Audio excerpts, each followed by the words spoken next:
આજે નહીં બેટા.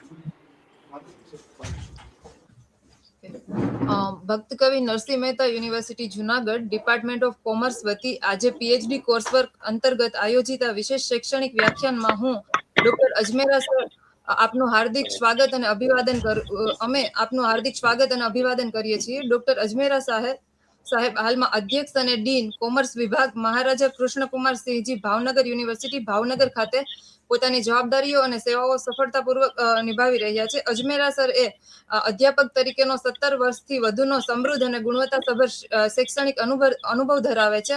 તેમજ સંશોધન ક્ષેત્રે સર 2014 થી પીએચડી માર્ગદર્શક તરીકે કાર્યરત છે. ડોક્ટર અજમેરા સર ના સમક્ષ માર્ગદર્શન હેઠળ 8 પીએચડી તથા 17 એમફિલ સંશોધનાર્થીઓએ સફળતાપૂર્વક અભ્યાસ પૂર્ણ કર્યો છે, જે તેમની સંશોધન ક્ષમતાનું જીવંત પ્રમાણ છે. અજમેરા સરે અત્યાર સુધીમાં આંતરરાષ્ટ્રીય અને રાષ્ટ્રીય સ્તરે 56 સંશોધન પત્રો પ્રતિષ્ઠિત જર્નલોમાં પ્રકાશિત કર્યા છે. તેમજ 2 મહત્વપૂર્ણ પુસ્તકો દ્વારા શૈક્ષણિક જગતમાં પણ નોંધપાત્ર યોગદાન આપ્યું છે. યુનિવર્સિટી પ્રશાસન ક્ષેત્રે પણ તેઓ જીકાસ પોર્ટલના નોડલ ઓફિસર, બોર્ડ ઓફ એકાઉન્ટિંગના ચેરમેન, ફેકલ્ટી ઓફ કોમર્સના અધ્યક્ષ તેમજ રિસર્ચ બોર્ડ, આઈક્યુએસી બોર્ડ અને બોર્ડ ઓફ ડીન્સ અને ફરિયાદ નિવારણ સમિતિ જેવા મહત્વપૂર્ણ પદો પર સક્રિય અને જવાબદાર ભૂમિકા ભજવી રહ્યા છે. આજના સરના વ્યાખ્યાનનો વિષય સેમ્પલિંગ અને ડેટા કલેક્શન સંશોધન પદ્ધતિનો આધારસ્તંભ સમાન છે.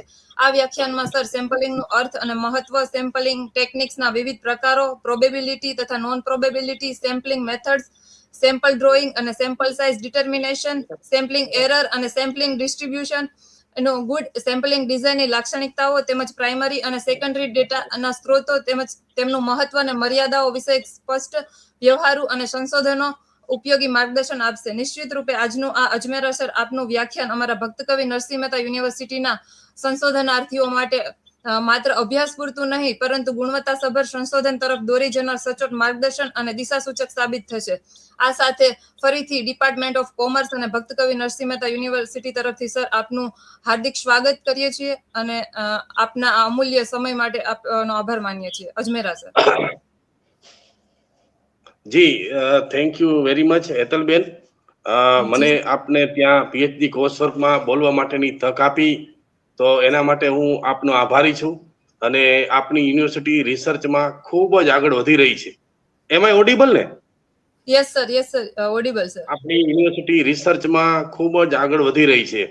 અને ભારત વિશ્વગુરુ બનવાની જ્યારે કલ્પના કરી છે, એટલે 2047માં જ્યારે આઝાદીના 100 વર્ષ એ આપણે જ્યારે સેલિબ્રેટ કરતા હશું, ત્યારે આપણે પણ એવી કલ્પના કરીએ છીએ અને આપણે પણ થોડું કોન્ટ્રીબ્યુશન આપીએ છીએ કે વિશ્વનું જે કંઈ રિસર્ચ થાય, સંશોધન થાય, ઇનોવેશન થાય, એમાં આપણો પણ ફાળો અમૂલ્ય હોઈ શકે, એમાં આપણી યુનિવર્સિટીનો ફાળો પણ એ અમૂલ્ય હોઈ શકે. તો આપના દ્વારા પીએચડીના કોર્સ વર્ક માટે એ આ તકે મને સરસ મજાનો એક ટોપિક આપવામાં આવેલ છે, જે ટોપિકનું નામ છે સેમ્પલિંગ ડિઝાઇન. તો સૌપ્રથમ તો હું આ ટોપિકનું સિલેક્શન માટે એ આપના વાણિજ્ય ભવનના અધ્યક્ષ ડોક્ટર ભાવસીભાઈ ડોડિયા નો પણ હું આભાર માનું છું અને એને થેન્ક યુ કહું છું, મને આ એક તક આપી. બીજું મારા માટે ગૌરવની વાત એ છે કે આપની યુનિવર્સિટીના વાઇસ ચાન્સેલર પ્રતાપસિંહ ચૌહાણ સાહેબ પણ મારા ગુરુ છે, જેમની અંડરમાં મેં એમફિલ કર્યું છે, જેમના માર્ગદર્શન નીચે મેં પીએચડી પણ કર્યું છે. એટલે એમફિલ અને પીએચડી બંને જ્યારે હું રિસર્ચ કરતો હતો ત્યારે મને વારંવાર એ સપોર્ટ કરતો હતો. ચૌહાણ સાહેબ જ્યારે આઈઆઈએમ અહેમદાબાદમાં એફડીપી પ્રોગ્રામ માટે 1 વર્ષ માટે ગયેલા, ત્યારે ડેટા લેવા માટે પણ સાહેબને થોડી તકલીફ આપેલી અને હું પણ આઈઆઈએમ અમદાવાદમાં ગયો અને સાહેબે મને ખૂબ જ મદદ કરી અને મારા એમફિલ અને પીએચડી માટેના એ ડેટા છે એ સાહેબે આપેલા. તો આવી સરસ મજાની યુનિવર્સિટી અને આવા સરસ વાઇસ ચાન્સેલર અને મને આજે સેમ્પલિંગ ઉપર બોલવાની તક આપી, તો એ માટે વન્સ અગેન એ આપનો બધાનો આભાર માનું છું. હવે હું એક પૂછી લઉં કે I am comfortable in both language. I can speak in English also and I can speak in Gujarati. So whichever language would you like to hear, I can. Hello. Sir, હા, yes sir.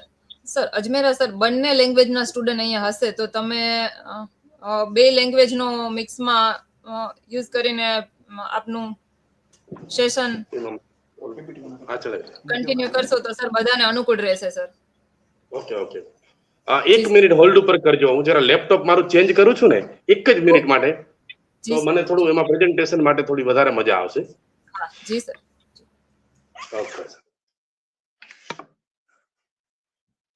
Okay invited yes એમાંથી 2025 માં ઈ copy કરી લે બસ આવી જશે. મારું તો ઓલું ખોલ્યું છે. હા તમારું એટલે તમારા હા, નામથી ઓકે. enter થાય છે. આમાં આપણે અત્યારે કયો ડેટા કલેક્શન આપણું છે ને રિસર્ચ હા છે ને ભલે તે બધું હશે તમે કરી કેમ છે ને આમાં હું જોડી દઉં હા જોડે હા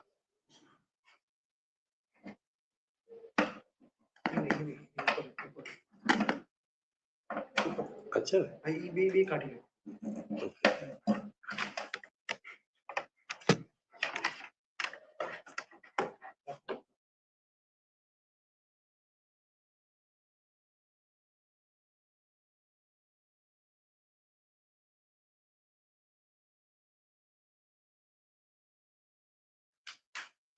જોડાઈ જશે ને.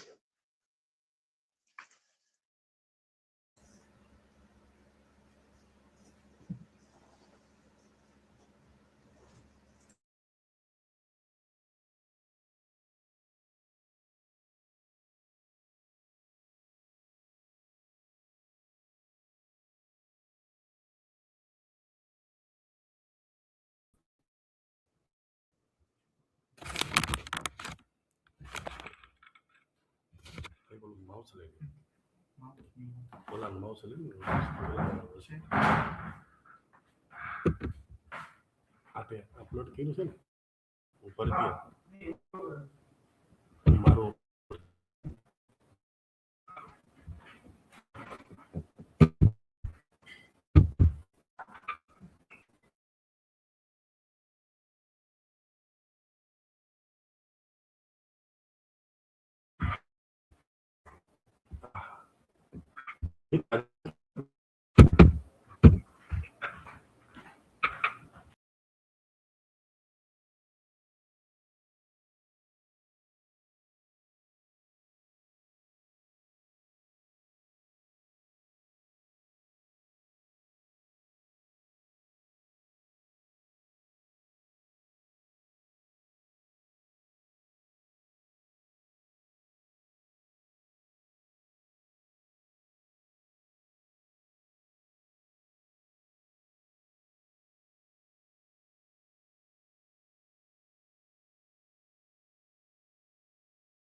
બે કેમ છે એક જ છે તારો કેમ આવી ગયો હા તો પછી મારે આની જરૂર નહીં આને પડતો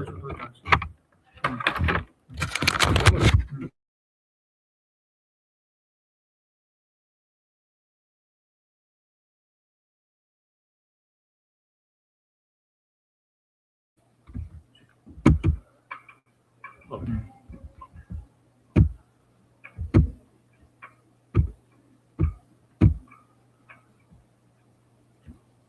બરાબર હાલો યસ સર. સર આપ ઓડિબલ પણ છો અને વિઝિબલ પણ છો sir. Okay sorry for giving you trouble. I no, did not mean to give trouble. So it's a really a matter of privilege that I have been given a nice topic. So I would Yes. like to start with some of the important questions. Okay, there are only 9 persons in India who have been awarded Nobel Prize. Only 9. And across the world, there are more than 623 research scholars. Out of that, only 9 were given Nobel Prize, which is a very low ratio. Abhijit Banerjee, Kailash Satyarthi for peace, Venki Raman, Amratya Sen, Subramaniam for physics, Mother Teresa, Arvind Khorana, C.V. Raman, and Rabindranath Tagore. These persons were given Nobel Prize. So why number of Nobel laureates are less? Is there any reason? What is lacking? Right now we have more than 1,000 universities, and most of the universities are performing very well. We have more number of students enrolled. We have the population of 1 crore and 144 crores, and only 5 crore students are pursuing in higher education. So the enrollment ratio is still late very low after the independence and after the independence of 70 years. Okay. Am I audible? Hello? Yes, sir. Sir, आप audible છો, but Am I છે ને audible? verbal. Yes, sir. Yes, sir. You audible, sir? Hello? Hello? Hello? Hello? Sir, may I audible? Hello? Am I audible? Yes, sir. Sir, you are audible, sir. Hello? તમારો અવાજ નથી થયો.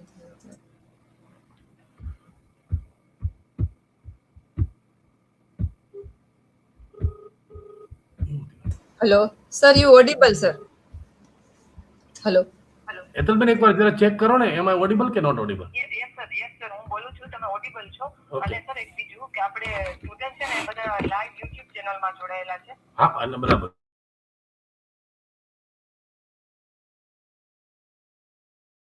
Sir એક અહીંયા નહીં થઈ શકે ને? હા જી. ઓકે. પણ સર તમે ક્વેશ્ચન લેશો તો તમે હાઇલાઇટ કરશું એ કોમેન્ટ બોક્સમાંથી, તો એ રીતે કોમ્યુનિકેશન થઈ જશે. Okay okay okay. મને તમે યસ નો કહેજો, કારણ કે ઓડિબલ છું કે નહીં, બરાબર? એટલું જરા. Yes sir. Okay okay.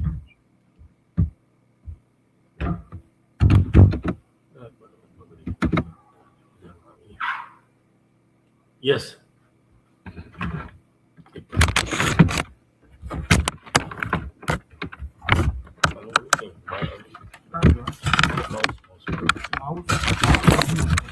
આનું તો જોયું એનું શું ને સર અલગ બોલે છે. ઓકે નહીં, આનું આમાંથી હું ફેર નાખું ને. યસ, કાંઈ વાંધો ન problem. Now I would like to tell you for second things. મને છે ને આનું માઉસ જોઈન્ટ કરી દે. નહીં આનું માઉસ છે ને, આનું છે ને શું કહેવાય, આનું માઉસ છે હા, એ નહીં બોલે છે ક્યાં એ ને હા લાવ ને એ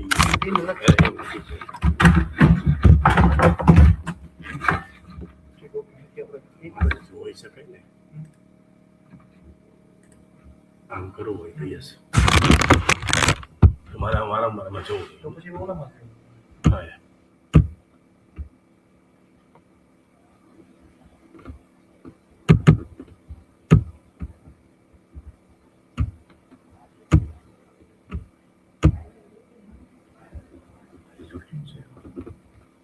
હા.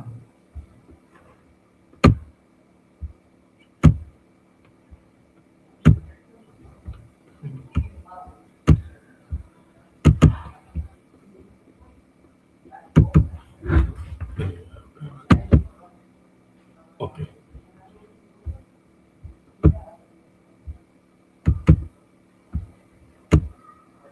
Ready.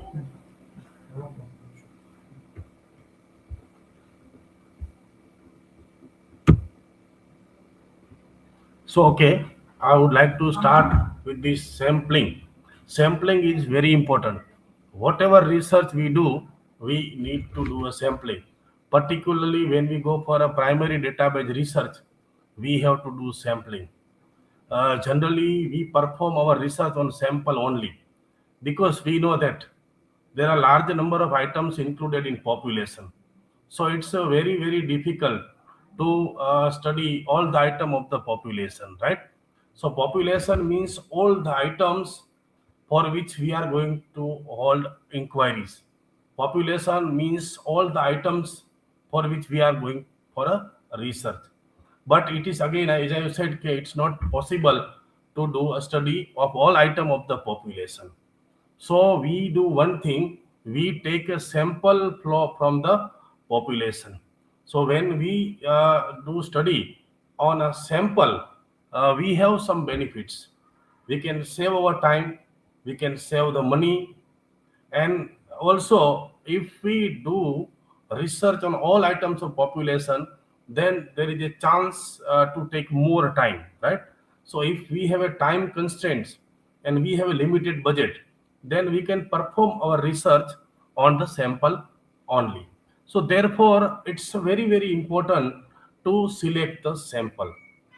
Again, the important question is the sample size. How many items are to be selected in sample? What should be the sample size? If the sample size is too much or too much big or large, again there is a question. If sample size is too much small, then our research and its result may not be generalized, right? So again, there is a limitation for research if we take a small number of items in a sample. So again, as I have said that from population we take a sample, particularly in a social science research. Suppose we are doing research in sociology, we are doing research in psychology, even we are doing research in marketing field, we are doing research in the behavioral finance. We are doing all types of experiment on the respondents, on the samples, right? By studying the sample or by analyzing the sample or by observing the sample, we can go for inferences, or we can give our assumption or inferences about the population. As I have said, it's very difficult to study entire population. So we take a small sample from the population. We study the sample and its parameters, and then on the basis of the parameter of sample, we are going for inferences, or we do our inferences, or we infer about the population. So most of the students who are in commerce, management, or even those who are in life science, they are doing experiment or performing the research on a sample.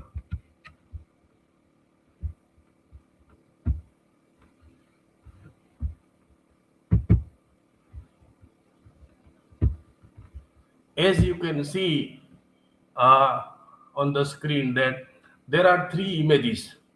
Images number one shows that a doctor is taking the sample of blood through the injection. So that is a sample.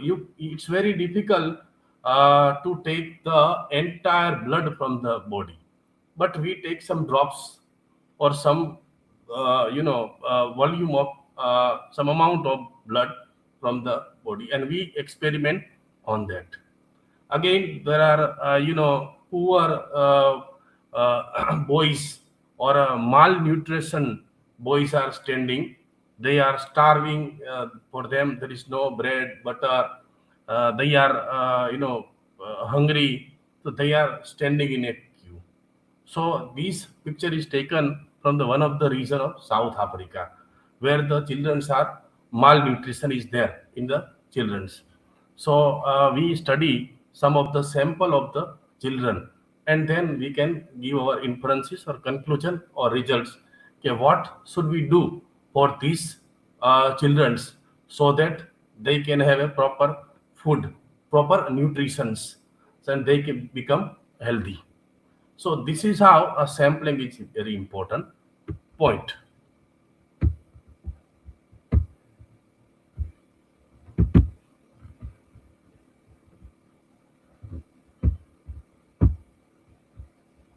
Now, when we talk about the sample, we have to consider some of the important points. This is called as steps in sampling design. And if we keep this point in our mind, then we can take sample properly, or we can avoid the errors while taking the sample. So point number one, we have to first understand the universe. What is universe? Universe means total number of items or groups for which we are holding or we are doing research. As I have said, there are two types of universe: finite universe and infinite universe. Sometimes numbers of items in the universe are not known, or we are not able to know how many items are there in population or universe. So that is called infinite universe. When we have finite universe, we can know the numbers, or we can have the total amount of item in the population. So population size is unknown or unlimited, or sometimes we have a continuous population, that is discrete population, right? So this is all total number of items in population. Then we talk about the items in the there. For example, stars in the sky. It's very difficult to calculate. So that is called infinite populations. Then after number of listeners of a radio programs. Again, we don't know that how many peoples who are listening our radio programs. So these listeners are exactly not counted. So they are infinite populations. Then if we throw dice, we go on throwing dice, then which number comes on the on the surface, right? That we don't know. Sometimes one comes, two comes, up to six number, any number can comes. So throwing a dice and giving a number is infinite populations. So this is how we can classify our population in two groups. Group number one, finite population, where number of items of the population are known. Suppose if we don't know the number of item in population, that is called infinite population. For example, I am doing research on investors' behavior. So I need to select the number of investors. For example, if I select the number of investors from the Junagadh city, so I have to contact to the different brokerage houses. By contacting different brokerage houses, suppose if I come to know that there are 12 lakhs investors registered in Junagadh district or in Junagadh city.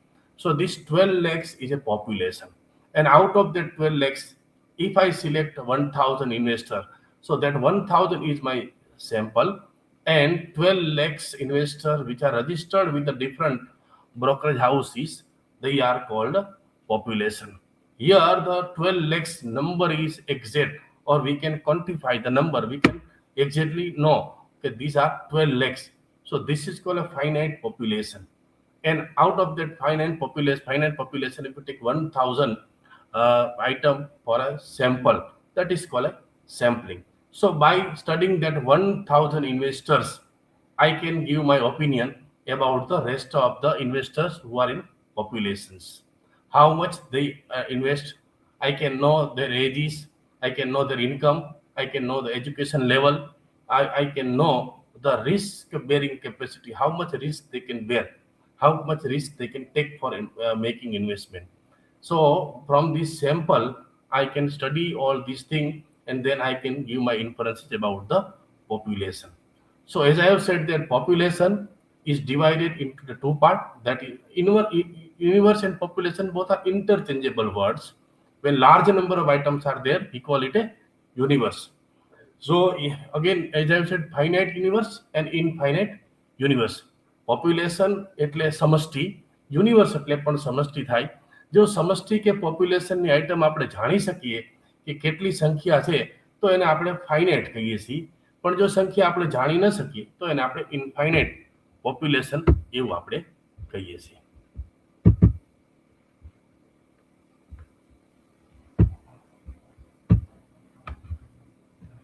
Screen ઉપર જોઈ શકો છો કે we have pictures finite population and infinite population.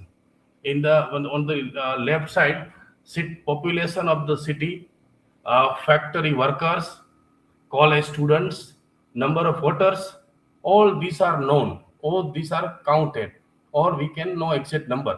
So that is called a finite population. On the right side, we have infinite population, right? Endless, or we cannot, uncountable. For example, stars in the sky, radio listeners, dice throw, right? All these are the examples of infinite population.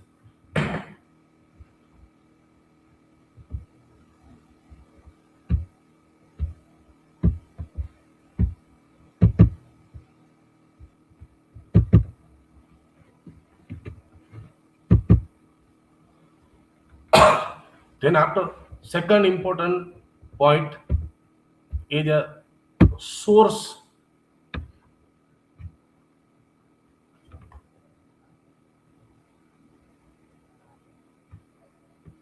Just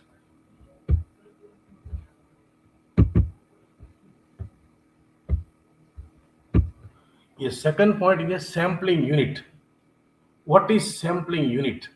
So sampling unit is a, you can define the sampling unit may be individual, sampling unit may be organization, sampling unit may be institutions, sampling unit may be animals, sampling unit may be house, sampling unit may be plates, or sampling unit may be students, right? Sampling unit is a unit on which we can perform the experiment, or a sampling unit means a kind of items from item or person or institute from which we seek or we take the responses. They are called a respondent also. For example, if we are studying about the new education policy and its effects on the students, so your students become the sampling units, right? For example, we are counting how many flats are constructed during the year of 2025. So here number of flats that we are counting, or if we are doing research on the newly constructed flats, so these flats become the sampling units. Suppose we are studying 100 families who are living in Junagadh cities. So that families, or if we want to study the economic aspect of that families or a socio-economic condition of that families, then that family becomes the sampling units. For example, if I am doing research in the field of science, life science, and if I take crab as a sample, so my sampling unit is a crab, because I am going to do experiment on crabs. If I select the fish as a sample, so that is called a sampling unit. So sampling unit may be a social unit, maybe a geographical unit, maybe individual, maybe organization. For example, if I go to Amreli district and I select 100 farmers to know the farmers' condition, so that 100 farmers become my sampling units.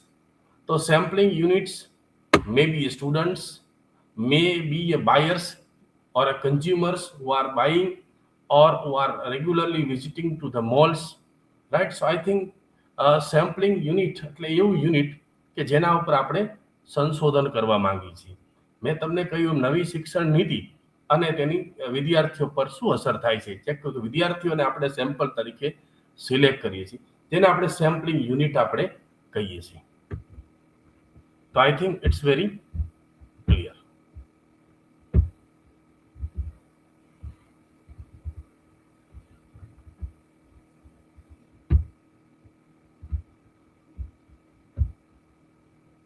Then next important point is sources list. Sources list is the list which is also called a sampling frame. This is a source, or this is the place from where we can get the our sample. We can get the sample. For example, if we want to do a study on students, then we need to have a number of students or name of the students. So where the student is available, suppose if we talk about universities, so in the academic department, the enrollment is there of the students, and out of the total number of students enrolled, we take the list of enrolled students. So that list of enrolled student is called the source list, because we are taking our respondent or our sample from that list or from that source. For example, I am going to select 100 investors. So where do I go? So I have to contact brokerage houses, right, or financial firms, and I go there and I will select 100 or 200 investors. So that is called a source list, because I have to go there and their source list is available. Suppose if I am doing research on those small scale industries who are paying GST. So how many units or how many small companies are paying GST? I don't know. So I have to go for a source. And which would be my source? I have to contact to chartered accountant, because chartered accountants are filling the returns or filling the GST forms. So that chartered accountants give me the list. So that is my source for taking the sample. If I want to study 1000 consumers who are purchasing from mall, so I have to contact to mall or I have to visit to mall where my sample is available, where consumers are available. So that would be my source. So source is a place or a source is a kind of things from where we can take the sample. As I have said that if I want to do a study on students, from where I can get the students, I have to go to college. In college office, I can take the students. Or if I meet principal, principal will give me the list of the students. So from where your sample is available. For example, if I am doing the research on crabs, then I have to select some of the areas where crabs are available. For example, nearby Bhavnagar, there is one place called Goka where crabs are available. There is a another place in a Kutch region where crabs are available. Right? Suppose if I do research on a special kind of varieties, so that variety is available to the special place. For example, tiles industries, right? Morbi is famous for a tiles industry. And if I am doing research on the tiles industries, those who are manufacturing the tiles, so I have to go to Morbi. I have to contact to the association of the tiles industry from where I can get the number of tiles manufacturers name and other details. So source list is very important. If we don't have a source, then we can't take the sample. So in order to take the sample, we have to first find the source. If we don't know the source, then it's very difficult to take the sample. Haphazardly or in any manner, we can't take the sample. Without a source, if we take the sample, then the sample may not be useful, or sample may not be appropriate, or the sample may not be useful for our study. Sometimes we take irrelevant samples. When we have irrelevant sample, then as you know that our study or its result might not be useful to the society. So therefore, source is very important. Most of the researchers are unaware about the source. They are fumbling from which place they should go so that the respondents are available. So what happens? Most of the researchers who are from rural area or living in the outskirt area or village area, they are having a problems. Those who are living in a city area, there they can find out the source for their sampling, for the item of the samplings. So this is important. Then after sample size, what should be our sample size? Generally, those who are doing research on a primary database or a second database, they have to decide the sample size. If sample size is too big, then it's very difficult to study all the item of the big size samples, right? And if the sample size is too much low, then there is a errors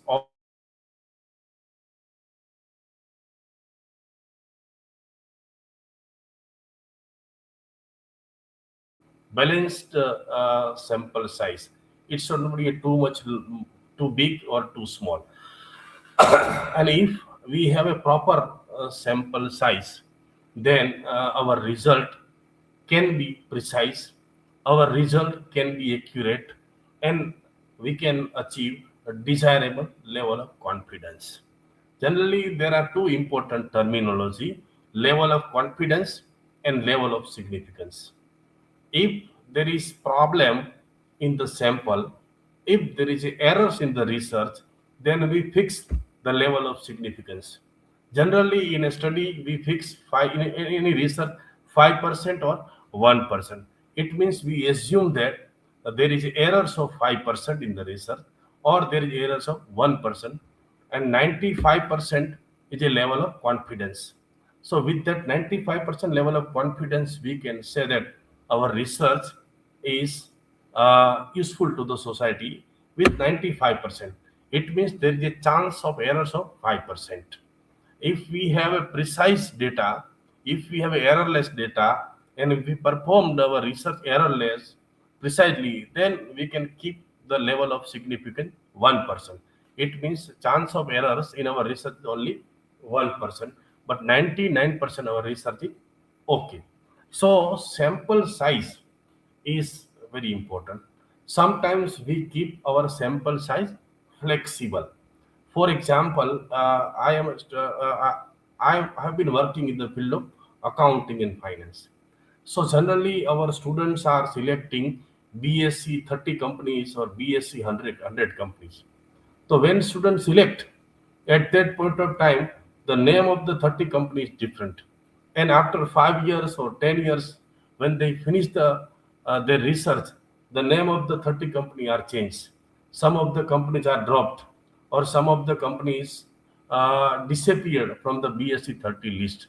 So we have to keep our sample flexible. So whichever company is added in BSc 30, we can add.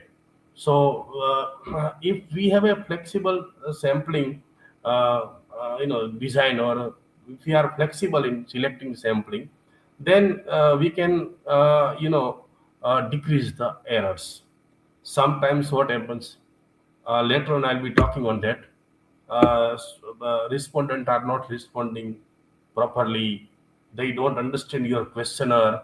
They don't understand the theme of your research. So haphazardly they fill the questionnaire, or in any manner they fill the questionnaire, which is not useful for the researcher. So if we want to avoid such kind of things, then we have to keep our sample size flexible. And most important thing is that it should be representative of the population. Suppose population is of 12 lakhs of your city, and we take only 100 sample. So out of the 12 lakhs, 100 sample is not representative of that 12 lakhs. It should be a sizable, it should be a bigger. If suppose we take 1000 or 2000 as a sample, then we can say that it can be representative of the population, because ultimately we all are doing research to give the conclusion, to give the inferences about the population. And if we want to have preciseness in our inferences, then we must study sample properly, and that sample should be representative of the population. Means size of the sample should not be too big, but it should be at such a level so that we can have a proper inferences about the population. Size એટલી નાની પણ ન હોવી જોઈએ કે જેથી કરીને આપણને એવું લાગે કે આપણું જે સંશોધન છે એ સંશોધન સાવ નકામું છે. સાઇઝ એટલી મોટી પણ ન હોવી જોઈએ, એટલું મોટું સેમ્પલ પણ ન હોવું જોઈએ કે ઘણીવાર પીએચડીનો સમયગાળો આપણો 3 વર્ષનો હોય, પણ 3 વર્ષની અંદર એ આપણે સેમ્પલ એકત્રિત ન કરી શકીએ, એવું બની શકે. એટલે સેમ્પલની સાઇઝ છે એ કેટલી રાખવી એ થોડી ગાઈડ સાથે પણ ચર્ચા કરી શકાય. ફોર્મ્યુલા પણ આપેલી છે, ફોર્મ્યુલાનો પણ ઉપયોગ કરી શકાય. અને રિસર્ચર પોતે પોતાની ઇન્ટ્યુશનથી, અનુભવના આધારે અથવા રિવ્યુ ઓફ લિટરેચરને આધારે એ સાઇઝ નક્કી કરી શકે કે ભૂતકાળના જે રિસર્ચ થયા હોય એમાંથી રિવ્યુ ઓફ લિટરેચરના આધારે ખબર પડે કે આટલી સાઇઝ રાખવી જોઈએ, એટલી પણ આપણે રાખી શકીએ છીએ.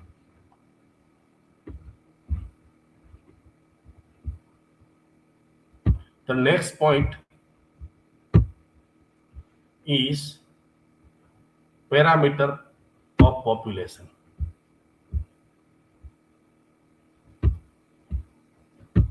Now here two important words, parameter of population and a statistic of sample. So parameter of population means, in a simple words, we can say the characteristic of the population, or in which item we are interested to study. That can be a parameters, right? For example, in the examples, some students are there, right? And we have calculated the age of the students, and the average age of the student is 40 years.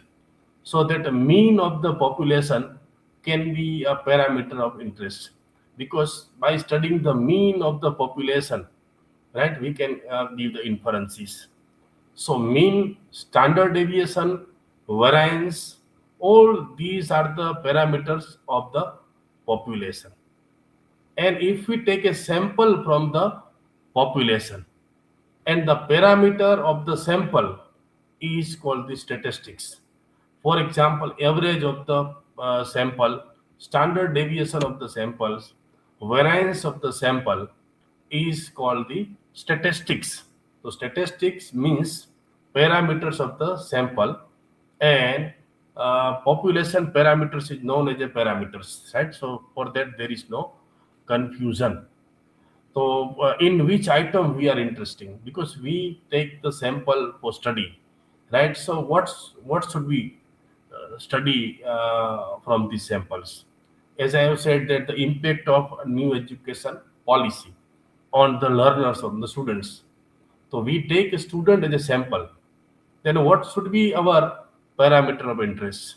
For example, whether students are knowing about the multidisciplinary subject, whether the students are aware about the IKS subject, whether the students are aware about the interdisciplinary subject, whether the student know that what is called interdisciplinary, what is the difference between the interdisciplinary subject and multidisciplinary subject, what is called a major subject, what is called a minor subject. Right now there is a confusion regarding the internship program. So if we study all these parameters of the samples, right, that is called statistics. So first of all, we have to decide parameters or variables, then we can pursue our research. So before jumping into the research, we have to do a review of literature.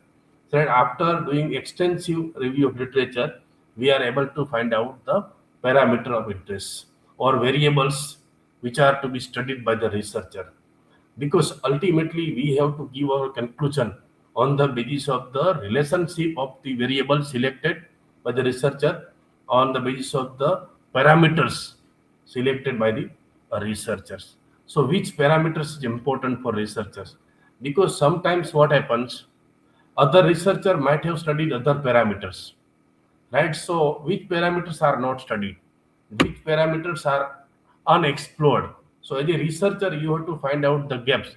Okay, for the particularly research, these parameters are not studied. So there is a research gap, and you can take these as a parameters. For example, right now, most of the finance students are doing research in the field of financial inclusions. Now, India is a country of villages. More than 75 lakh villages are there. Right? Out of that 75 lakh villages, 60% villages are unbanked villages, right? Where there is no bank services. So, if we want to know that whether the banks have penetrated into the village or not, all the service of banks are available to that particularly unbanked villages or not. So we have to first understand the level of literacy, financial literacy. Those people who are living in a village, they are financially literated or not. If they are not having education regarding the different financial product, then it's very difficult for bank to sell their financial product. So that could be a one parameter of interest, that is financial literacy. Then after, their income. If they don't have income, then obviously they don't purchase any financial product. So different types of sample have different types of parameters. and that we study, and then accordingly we give our conclusion.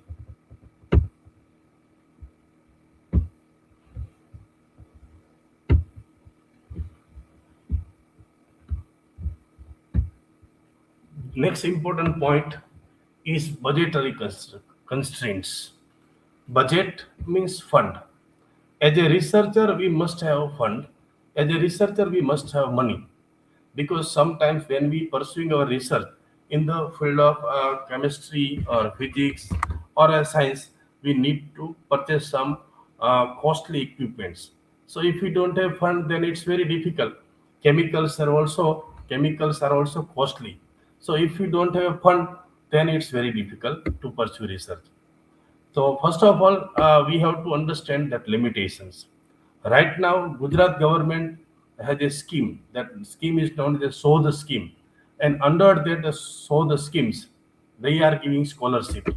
So with the help of that scholarship, we can purchase some of the equipments.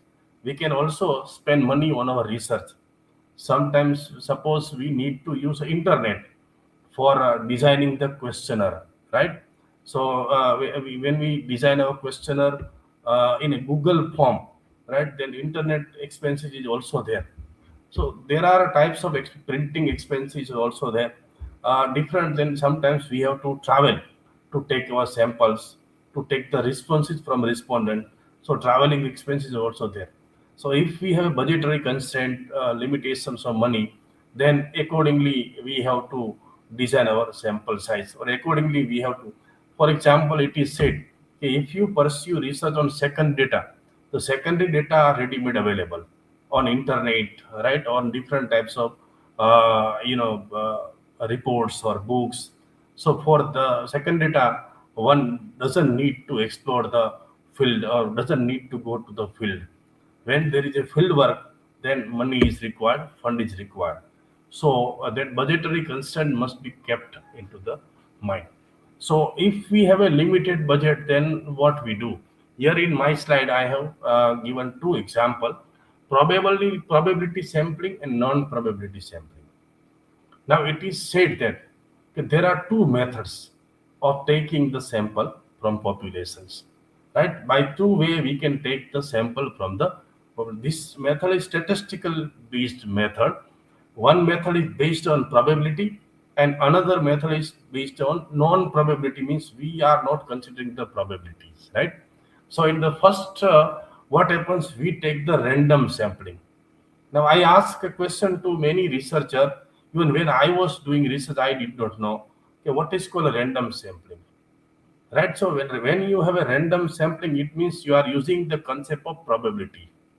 Random sampling means while you are selecting item from population, you are giving chance to all item of the population to be selected in your samples, right? So when you give a chance, equal chance of all items of the population to be selected in your sample or to be included in your sample, then it is called a sample with probabilities. It means all items are equal for us in the population. For example, in our class, there are 50 students who are sitting before us, and we select the randomly 5 students. Randomly means we use some tools or techniques. For example, on the basis of the attendance sheet, we take the 5 students. On the basis of their score of examination, right? So all these are called based on some parameters or base, right? You are not taking casually data, all right? So it means all 30 students have got equal chance to be selected in your sample. And if you select 5 students randomly, conveniently in your, if the students are known to you and you select 5 students, it means that you are not following that concept of probability sampling. It means there is a chance of errors, there is chance of bias, chance of pretext, right? So to avoid that chance of errors, bias, right, or pretext or partialities, then we must follow the probability method of sampling. So here another method is non-probabilities. So that is also a valid method. So non-probability method is not, I'm not saying that invalid, right? it is a valid method. Sometimes we must follow, because according to our research topic, we have to go for non-probability samplings. Again, there are two examples. Number one, convenient samplings. For example, I am doing research on a commerce students, and there are 2 or 3 colleges which are nearby to my house. So obviously these colleges are convenient to me. So I'll go there and I'll select and do the study. That is called a convenience store samplings. At the same time, suppose I am doing study of those consumer who are purchasing product from the mall. So suppose near my house there are 2 malls, right? So I'll go there and select. So according to the convenience may be a place. Sometimes convenience may be your relatives. Suppose you can do research on your relatives, that is more convenient. Then after a quota samplings, sometimes gender bias is there in our research. So in order to remove that gender bias, we make the classification categories or quota. For example, 20 male and 20 females. From both the side, we take the sampling. So this is just a non-probability sampling, right? According to our purpose of the study, according to our objective of the study, according to our nature of the research, sometimes we have to select sample as per our convenient, right? For example, if you are doing research in the Bhavnagar or in Junagadh district, then it's very difficult for you to go to Delhi and collect the sample. So for you, the convenient is Saurashtra region or a Gujarat state. Right? If you travel beyond that state, then it may be inconvenient for you.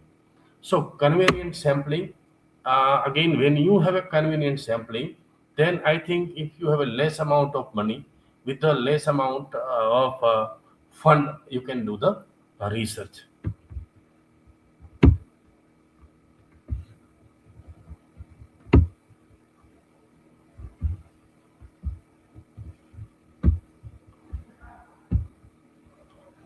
Then after important points is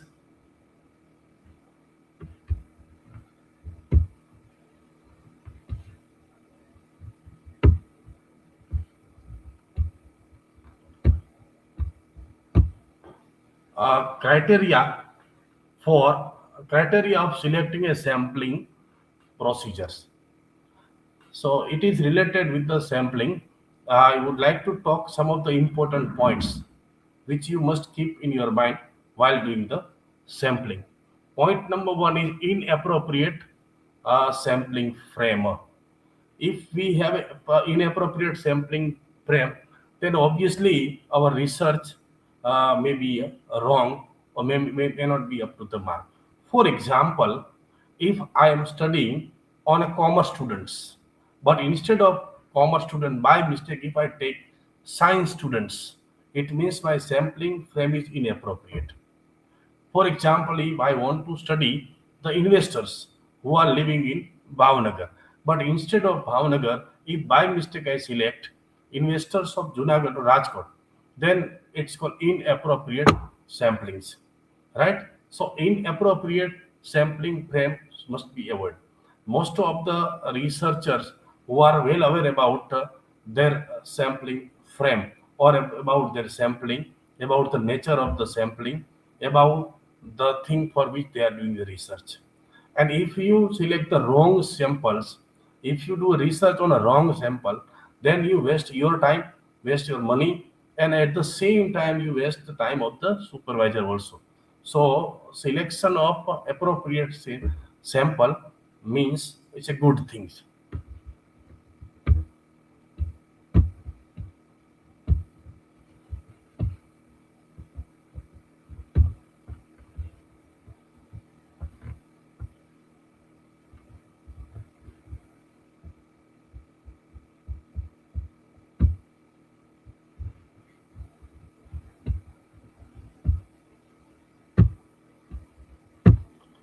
Next important point is defective measuring devices. Suppose if you want to measure wall and measure tape is wrong or number written on measure tape is wrong, then you have wrong measures, right? So measuring devices must not be defective. Measuring devices should be appropriate or a proper. For example, what is called measuring devices? Generally, questionnaire is called a measuring devices. If we prepare a questionnaire by considering the theme of our topic, right, then it is okay. But if we design a questionnaire in which some questions are irrelevant, it means our measuring devices is defective. Sometimes I have seen research scholars whose questionnaire is okay, but some questions are not appropriate or not relevant to the themes. So that is called a defective question design. So that should be kept in mind. I have given examples, right? If you are measuring or if you are, here in example, measuring the blood pressure, if the measurement device is wrong, then again you can't have a proper, measurement of blood pressure. So that should be kept in mind.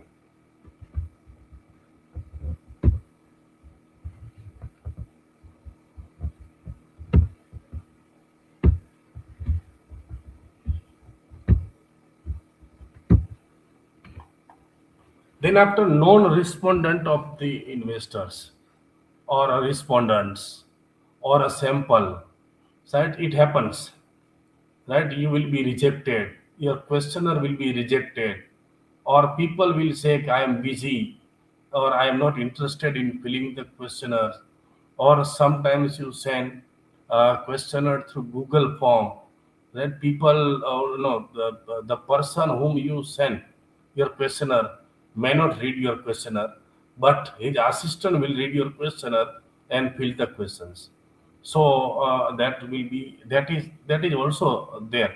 So there are respondent who says, "I am busy, I can't give a response," or sometimes they said, "Okay, I don't understand your questionnaires," then obviously they don't respond. Or sometimes there are some respondents who don't know in your present, don't know the theme of your questionnaire or theme of your research topic, or don't understand the questionnaire. Despite that, in order to please you, in order to make you happy, in order to keep relationship with you, they fill your questionnaire, right? However, they don't understand your questionnaire properly. So when you have such kind of responses, means it creates problem in the result of research. But it happens. So therefore, after collecting the responses from a respondent, we have to process the data, right? And process data means we have to eliminate, we have to remove the errors or those respondents who have responded haphazardly in any manner or not properly, right? So that will not. So if we remove such kind of errors, then our research result will be helpful to the society. So this kind of thing is also there. So once you don't get the responses from respondent properly, then it's okay. Do not get irritated or do not get annoyed, right? And if you can keep your mind cool and calm, then you can easily finish the research. I have given two images, right? In number one image is questionnaire sent but not written. So that is called number one respondent. Then second, refused to answer. Second respondent is not answering. He said, "I don't like to answer." Then after not available at home, the respondent may not be available at home. At incomplete response, they don't read the entire questionnaire, just fill up. They will fill some of the question and send you back. Then online survey is ignored, right? Many times your online survey is rejected, ignored, or they don't pay attentions. And telephonic survey, call not answered, right? Nowadays marketing companies are holding or organizing or doing online survey. So when you get a call, you cut the call, you didn't pick up the call. That is all happening. So that is called non-response to the. Then after and all these are kind of things. One thing very important I have here in the last the sensitive question should not be there. If you have a question which is sensitive, then you should not ask. For example, if you have a female respondent, then please avoid to ask about the age. And if you have male respondent, then please avoid to ask about the salary, right? That is not good things. And if you have female respondents, then don't ask about the history of any females. That will not be permitted in our culture, right? If you have male respondent, then you can ask future about the male respondent. Don't ask a history, right?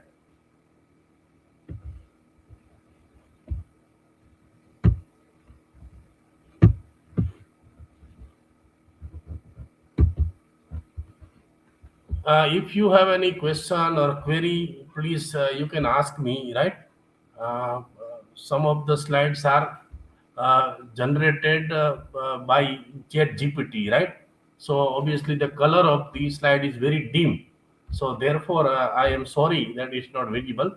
But after my lecture, I will send all the slides to you, right? So you can easily read. There will be you won't be having any problems.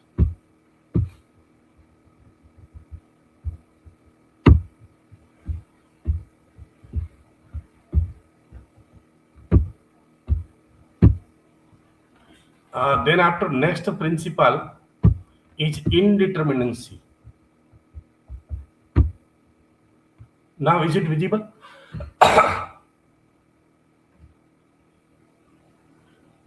This is a very interesting things. Indeterminacy principles. It is related to the behavior of the respondents. And we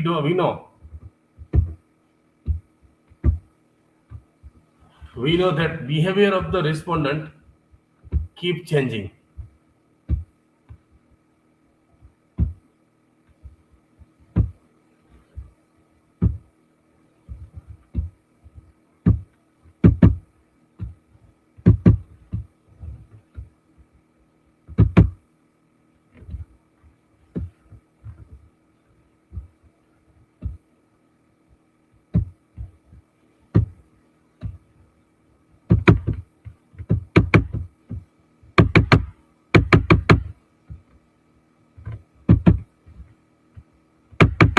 Is my slide visible? Just a minute.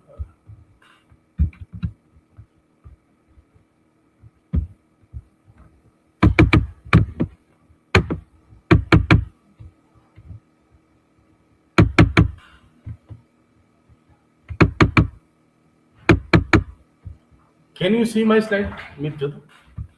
A slide, Jadu.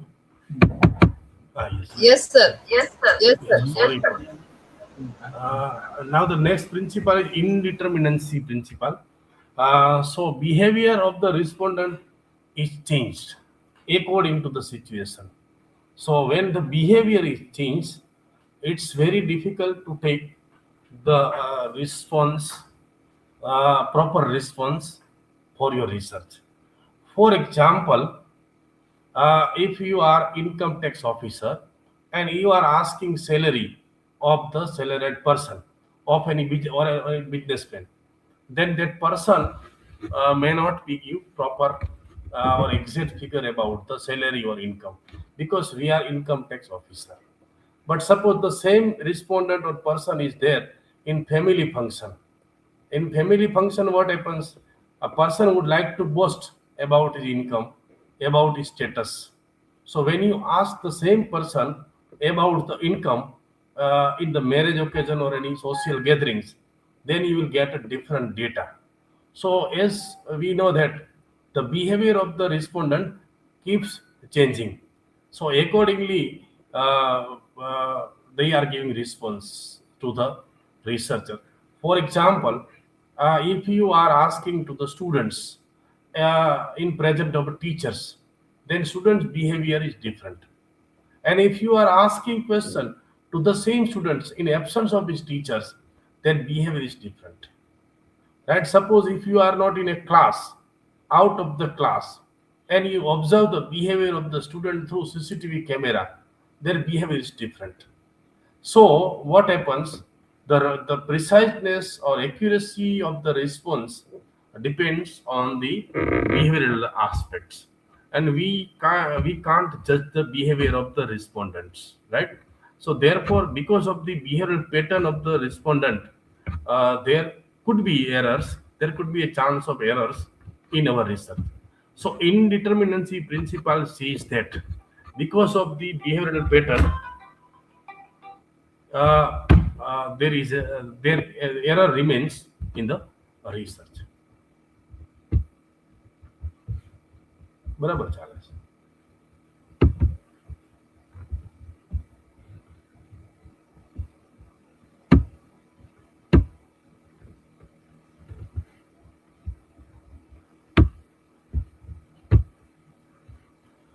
These are the examples of indeterminacy. Factory workers. The first slide about factory workers. When they are observed, their discipline is different.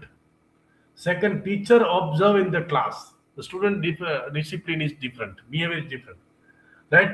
Students during the inspection, when any inspections or checkings or squad comes, their behavior is different. Employees during CCTV monitorings.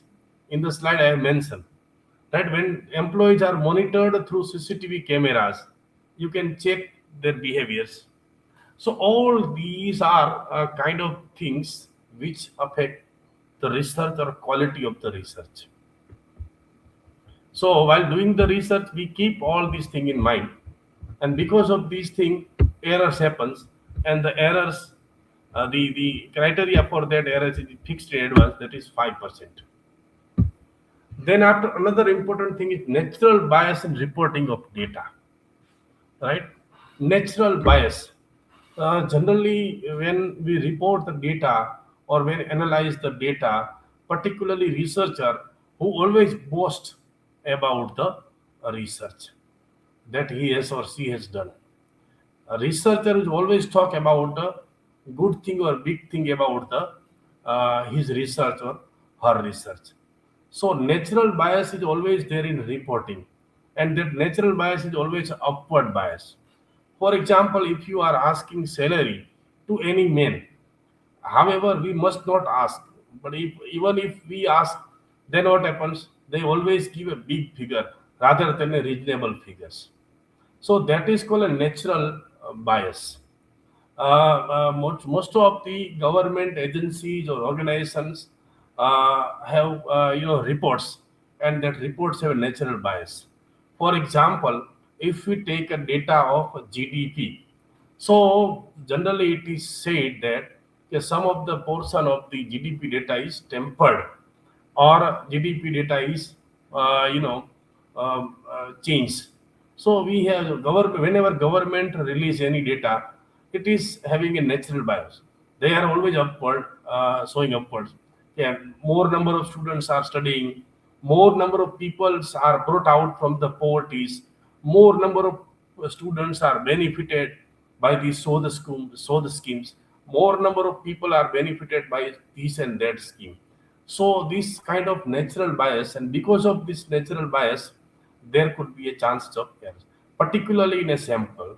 Whenever you are asking to the students, right, about the new education policy, so if students don't know what is different kind of multidiscipline, IKS, internship, all this, even though unknowingly they will give the answer.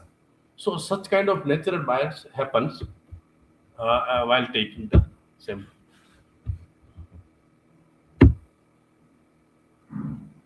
Now the last important point is the sampling errors.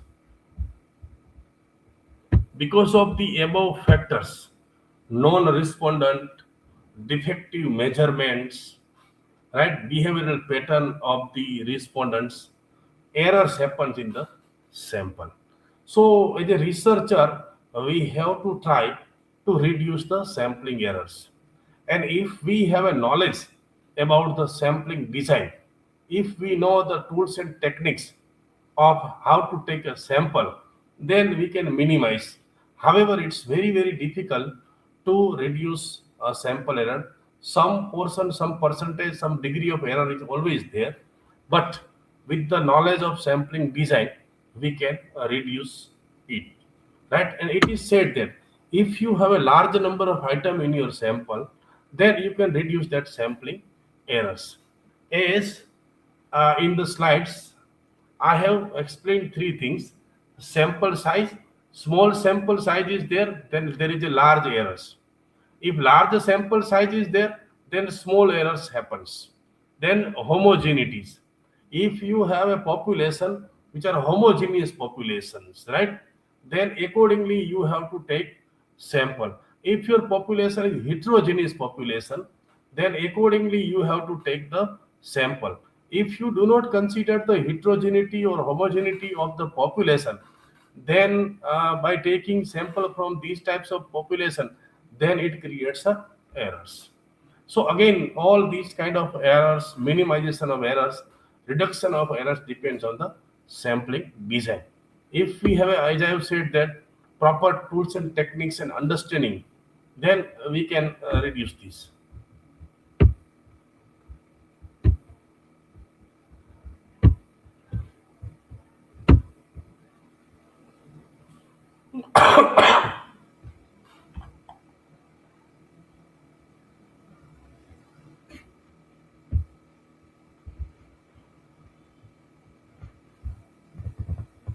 Now, another important point is characteristics of good sample design. સારી sample design કોને કહી શકાય? એના characteristics અહીંયા આપેલા છે. એક તો સૌ પ્રથમ પહેલો પોઈન્ટ આપેલો છે કે જે સેમ્પલ છે એ પોપ્યુલેશનને રિપ્રેઝેન્ટ કરતું હોવું જોઈએ. દાખલા તરીકે હું કોમર્સના વિદ્યાર્થી ઉપર સ્ટડી કરતો હોય તો કોમર્સમાં માનો કે જુનાગઢ જિલ્લામાં 20,000 વિદ્યાર્થીઓ યુનિવર્સિટીમાં નોંધાયેલા છે. તો 20,000 માંથી હું 1,000 વિદ્યાર્થી કોમર્સના સિલેક્ટ કરું તો એનો મતલબ કે મારું જે સેમ્પલ છે એ પોપ્યુલેશનને રિપ્રેઝેન્ટ કરે છે અને એ જ પોપ્યુલેશનમાંથી મેં સેમ્પલ લીધું છે. એટલે એક તો ગુડ સેમ્પલ ડિઝાઇન એને કહી શકાય કે જે પોપ્યુલેશનમાંથી લીધું હોય પોપ્યુલેશનને રિપ્રેઝેન્ટ કરતું હોવું જોઈએ. બીજું એ મેં તમને કહ્યું કે સેમ્પલ સાઇઝ નાની હોય તો પણ એ ગુડ સેમ્પલ ડિઝાઇન કહી શકાતી નથી. તો સેમ્પલ સાઇઝ કેટલી રાખવી? તો એના માટે સૌથી બેસ્ટ રસ્તો કે રિસર્ચ મેથોડોલોજીમાં ફોર્મ્યુલા તો આપેલી છે કે કેટલી આઇટમ સેમ્પલમાં લેવી અથવા સેમ્પલ સાઇઝ કે કેટલા નંબર ઓફ રિસ્પોન્ડન્ટ તમારે સેમ્પલમાં રાખવા. પણ એના માટે સૌથી શ્રેષ્ઠ રસ્તો એ છે કે રિવ્યુ ઓફ લિટરેચર. તમારા જેવા ભૂતકાળના જે સ્ટડી થયા હોય એનો આધાર લઈને તમે સેમ્પલ સાઇઝ છે નક્કી કરી શકો છો. અને મહત્વનું છે એ છે કંટ્રોલ્ડ બાયસ. બરાબર છે, કંટ્રોલ્ડ બાયસ. તમે જુઓ છો કે ઘણી વખત આપણું એક ખેતર હોય એમાં આપણે ચોખાની કોઈ એક જાત વાવી હોય અથવા તો ચોખાનું બિયારણ નાખેલું હોય અને આપણે સારું ખાતર પણ એમાં નાખેલું હોય તો આપણને ખબર છે કે ચોખાનું બિયારણની ક્વોલિટી પણ સારી છે, ખાતર પણ સરસ ક્વોલિટીનું છે, પણ જમીનની ફળદ્રુપતા સારી ન હોય તો ઓબ્વિયસલી પાક થતો જોવા મળતો નથી. એટલે આ પ્રકારના એ બાયસ પણ થતા હોય છે, એની એરર્સ પણ જોવા મળતી હોય છે. એ પણ નિવારવા માટે આપણે આંકડાશાસ્ત્રમાં જુદી જુદી પ્રયુક્તિ આપવામાં આવેલી છે. એમાં 2 વે અનોવા છે, 3 વે અનોવા, આ પ્રકારના પરીક્ષણ કરી અને આ પ્રકારના નેચરલ બાયસ હોય અથવા તો ચાન્સ ઓફ એરર છે એ આપણે નિવારી શકીએ છીએ.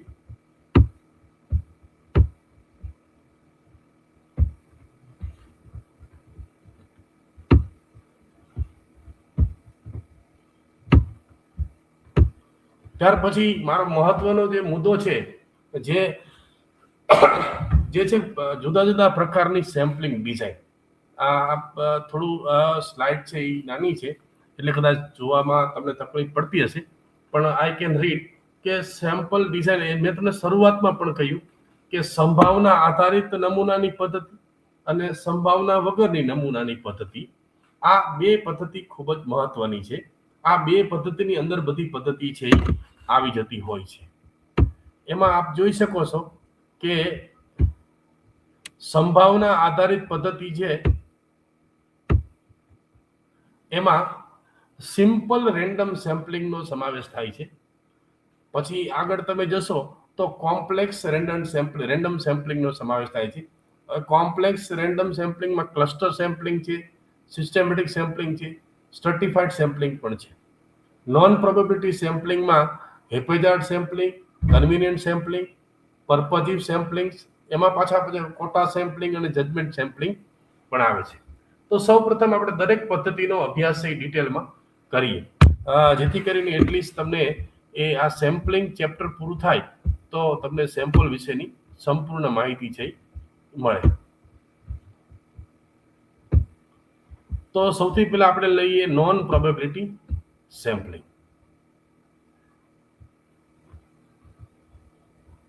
તો નોન પ્રોબેબિલિટી સેમ્પલિંગ છે એમાં સંભાવનાને ધ્યાનમાં લેવામાં આવતી નથી. એ મેં વારંવાર આપણે એ વાત પણ કરી છે કે જેમાં સંભાવનાને ધ્યાનમાં લીધા વગર આપણે સેમ્પલ લઈએ છીએ, અને એ સારી વાત પણ છે. એવું જરૂરી નથી કે સંભાવના આધારિત જ પદ્ધતિ હોવી જોઈએ. Just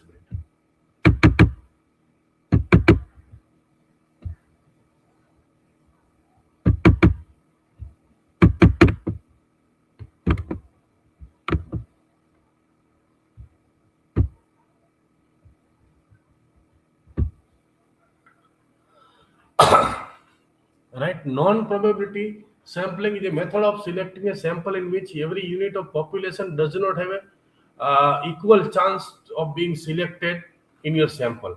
So in non-probability sampling, we are not giving equal chance to the all items which are included in populations. So sometimes we feel that we must give an equal chance to all items of the population. But by considering our nature, because of the nature of our research, sometimes we have to follow this non-probability methods. Yeah, it's a good method. I don't say it is a bad method, right? But provided it must match with the theme of your research, according to the objective and hypothesis of your research. You have to select whether you are going for a probability or non-probability sampling. Here, under the non-probability sampling, there are three important methods: deliberate sampling, purposive sampling, and judgment sampling.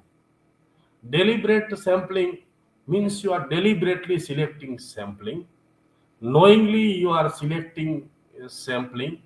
For example, if I am doing research on a cement industry, so deliberately I will select 5 cement companies. Right? So that is called a deliberately sampling methods. Now, second is purposive sampling, and third is judgment-based sampling. So selection depends on the researcher judgments, not a chance. When you are going for a judgment sampling, then researcher judgment is very important. Researcher's knowledge is important. Researcher's understanding is important. Right? According to the understanding of researcher about his research, he must select the sample. So ultimately, we can say that judgment of the researcher is a deciding factor, right, for as far as the sample is concerned. Then purposive sample. So first of all, what is called a purposive sample?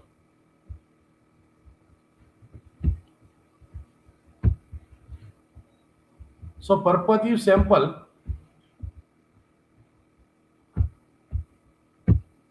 as you can see in the slide, suppose a researcher want to study the economic condition of a state, Gujarat state, Maharashtra state, or Uttar Pradesh state.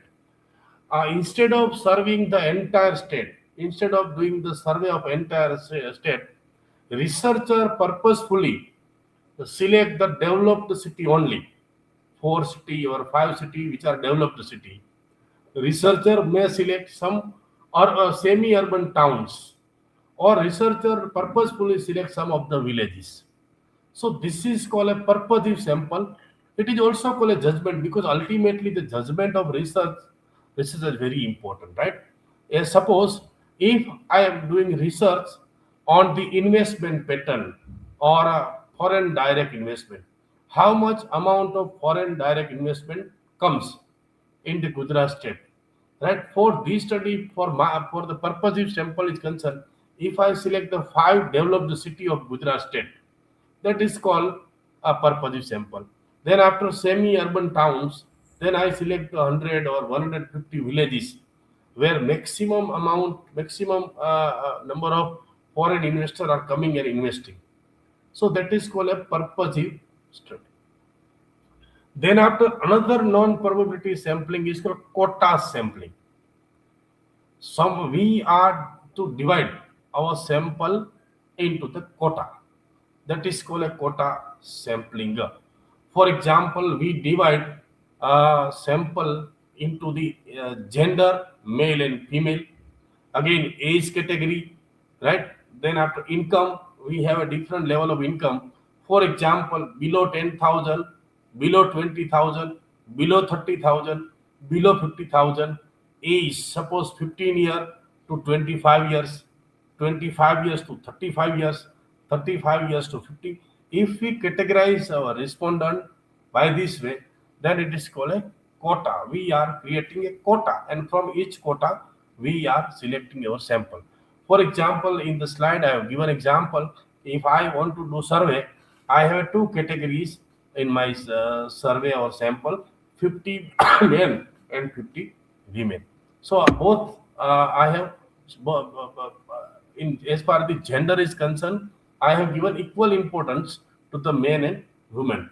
So I have created a quota for a man and women. That is called a quota. So quota may be for income, quota may be for age, quota may be, for example, if I'm going to do a study on a farmers.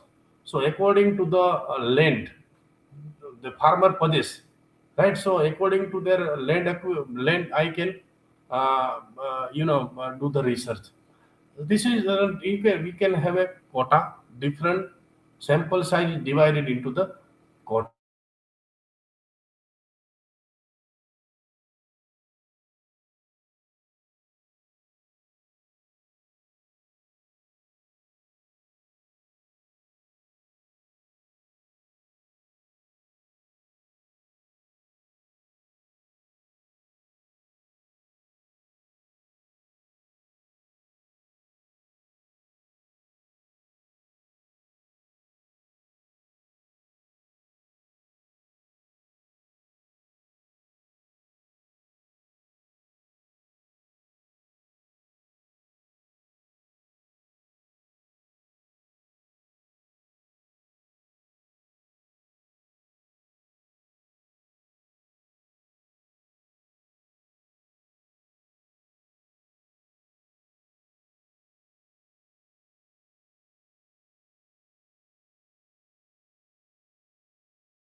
Good afternoon બધાને. અત્યારે જે સાહેબ join થયેલા હતા અજમેરા સાહેબ, એમણે લગભગ એકાદ 1.5 કલાક જેટલી આપની સાથે વાત પણ કરી અને એમના ત્યાં કંઈક ટેકનિકલ પ્રશ્ન ઊભો થયો છે એટલે એમનું ઇન્ટરનેટ કનેક્શન છે એ ખૂબ ડાઉન છે એવું સાહેબ શ્રીએ જણાવ્યું છે. એટલે અત્યારે આપણે લેક્ચર છે એ આગળના લેક્ચર છે અત્યારે આપણે નથી રાખતા. 5 વાગ્યા સુધીનું જે લેક્ચર છે એ આજે આપણે બંધ રાખીએ છીએ. આવતીકાલે સવારે 10:30 વાગ્યાથી આપણે લેક્ચર કન્ટિન્યુ કરીશું. આ બંને લેક્ચરની જે અટેન્ડન્સ છે 3 થી 4 ની મૂકી ગઈ છે બાકી 3 થી 4 ની અટેન્ડન્સ થઈ ગયેલી છે. 4 થી 5 ની 1 કલાકની જે અટેન્ડન્સ છે એ આની પહેલાનું જે લેક્ચર હતું એની અમે સેમ રેપ્લિકેટ કરશું અને એ સેમ અટેન્ડન્સ છે આપણે ફોલો કરશું. એટલે અહીંયા કોમર્સનું જે લેક્ચર છે અહીંયા આગળ આપણે સ્ટોપ કરીએ છીએ. આ ખાલી કોમર્સ ફેકલ્ટી માટે છે અને બાકીનું જે આવતીકાલથી જે શેડ્યુલ છે 10:30 થી એ આપણી સાથે શેર કરવામાં આવશે અને આવતીકાલે યુટ્યુબ ઉપર જ આપણે ફરીથી જે સેમ પ્લેટફોર્મમાં લાઈવ થઈએ છીએ એ પ્રમાણે જ લાઈવ થશું. ભલે, થેન્ક યુ વેરી મચ.